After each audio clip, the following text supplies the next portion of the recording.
ఇప్పుడు రోడ్ల మీద వచ్చి ఆ శవాన్ని పిక్కు తిన్నట్టే కదా సార్. ఇప్పుడు ఆయన చనిపోయారు. చనిపోక ముందు ఒక పెద్ద మనిషి నెల్లూరులో ఆయన ఏమన్నాడు, చావాతరలో కళ్ళు గుడ్డు పీకేస్తా నాలుక కోస్తా అని చెప్పిన తర్వాత ఆయన పాస్టర్ గారే పోస్ట్ పెట్టారు ఏమని, నాకు ప్రాణహాని ఉంది పెట్టారా లేదా పోస్ట్లో.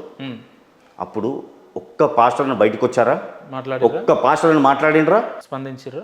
అవునా కదా. ఒక్క పాస్టర్ కానీ ఒక చర్చిలో కానీ జరిగే ప్రమాదాన్ని ముందే గ్రహించిండు ఆయన. ఈయన గ్రహించాడు, కానీ ఎవరైనా సపోర్ట్ నిలబడ్డారా? అప్పుడు ఎప్పుడు నిలబడి అజయ్ బాబు గారు నిలబడ్డారా? ఓకే. ఇంకా ఈయన కేఏ పాల్ సార్ ఆయన కూడా నిలబడ్డారా?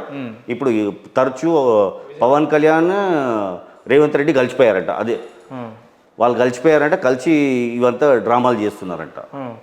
అప్పుడు ఎక్కడ పోయినారు మీరందరూ?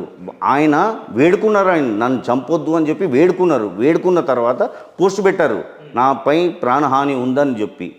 అప్పుడు ఒక్క నా పాస్టర్ బయట రాలేదు. క్రైస్తవ సమాజం ఎప్పుడు ఎవరు మాట్లాడలేదు, సైలెంట్. ఇది బయట ఆయన చనిపోగానే వైలెంట్గా మారిండ్రు. వైలెంటే కదా ఇది. ఓకే, అలాగే ఇంకా ఇద్దరు పాస్టర్లు తెలంగాణలో చనిపోయారు, అవునా కదా, రోడ్ యాక్సిడెంట్లో చనిపోయారు. మళ్ళీ వాళ్ళు